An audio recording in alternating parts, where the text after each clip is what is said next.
Koperasi Merah Putih, angin surga atau lonceng kematian ekonomi?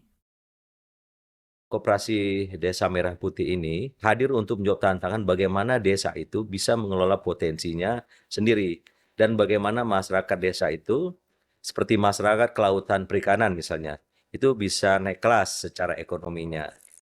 Bayangkan sebuah pagi di mana di setiap sudut kecamatan berdiri bangunan megah dengan papan nama yang sama, Koperasi Merah Putih.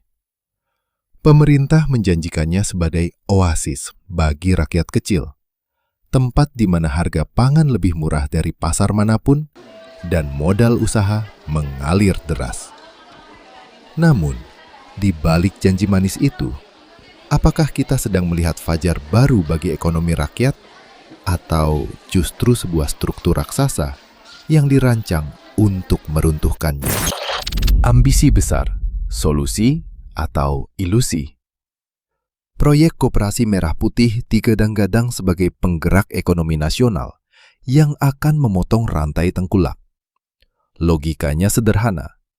Dengan skala masif di seluruh Indonesia, pemerintah bisa mengontrol harga dan meningkatkan daya beli. Namun, sejarah memberikan peringatan keras. Kita sering melihat fenomena di mana proyek yang dikelola negara justru mengalami inefisiensi. Kerugian Pertamina yang mencapai lebih dari 11 triliun pada semester pertama 2020 menjadi salah satu isu yang dibahas pada rapat kerja bersama Komisi 7 DPR RI pada Senin siang. Mari kita bicara jujur. Paradoks monopoli. Jika BUMN seperti PLN atau Pertamina yang tidak punya saingan saja seringkali melaporkan kerugian atau inefisiensi birokrasi, yang mana gaji para pengelolanya bisa mencapai ratusan juta, walau perusahaan merugi. Bagaimana dengan koperasi yang harus bersaing dengan jutaan pedagang kecil? Pembunuhan ekonomi mikro. Alih-alih membantu, kehadiran raksasa negara di level akar rumput berisiko mematikan warung Madura, pasar tradisional, dan UMKM mandiri yang selama ini menjadi tulang punggung ekonomi tanpa bantuan APBN. Si Merah Putih tak kira ki simpan pinjam. Lah kok tibake bolo koyo toko klontong ngono kuwi. Apa ya ora sak mesakne rakyatmu iku malah saingan karo rakyatmu to, Pak? Kepiye iku? Koperasi Merah Putih lur. Semula saya membayangkan Koperasi Merah Putih itu koperasi yang ada simpan pinjamnya, yaitu ya ada pinjaman untuk warga desa atau warga masyarakat dengan tidak memakai agunan tapi dengan bunga ringan.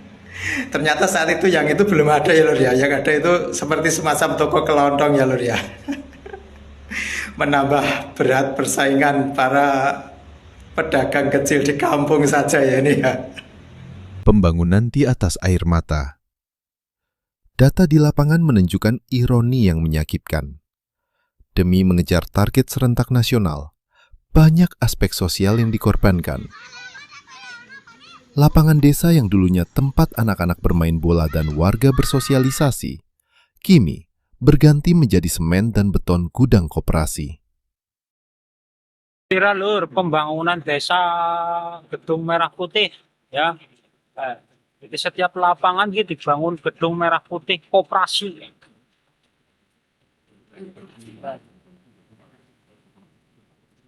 Orang mau nasi beramat tok berbagai desa juga banyak sing kayak gue lur. Lapangan Karanganyar dibangun koperasi bolo ya. Lapangan Karanganyar sudah tidak ada lagi.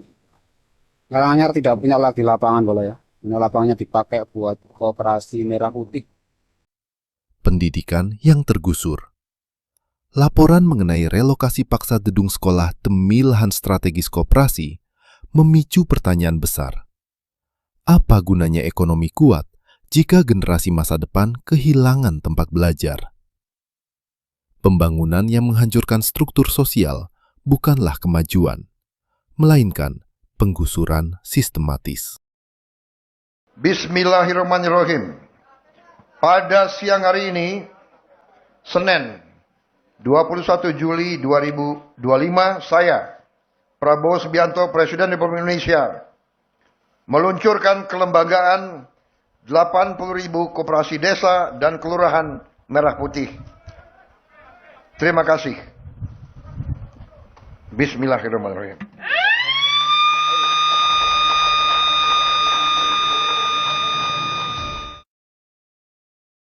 Fondasi yang rapuh, hutang, dan impor yang janggal. Modal awal Koperasi Merah Putih ternyata tidak turun dari langit, melainkan bersumber dari hutang yang tentu akan menambah beban cicilan negara. Dua poin ini menjadi sorotan tajam para pengamat.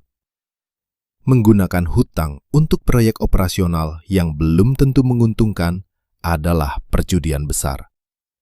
Jika koperasi ini gagal, seperti banyak proyek top-down sebelumnya, rakyatlah yang harus melunasinya.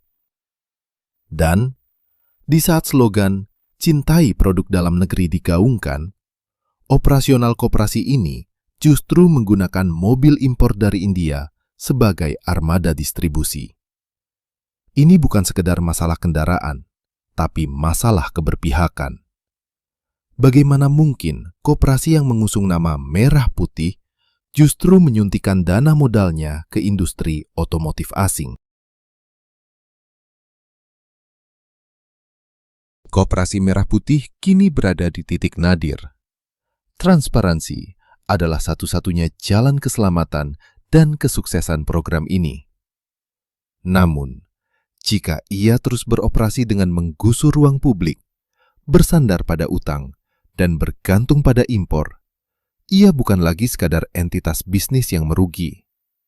Ia berubah menjadi mesin penghancur ekonomi rakyat. Sama halnya dengan kebijakan kenaikan pajak. Sepintas terlihat seperti solusi cepat untuk menambah pendapatan negara.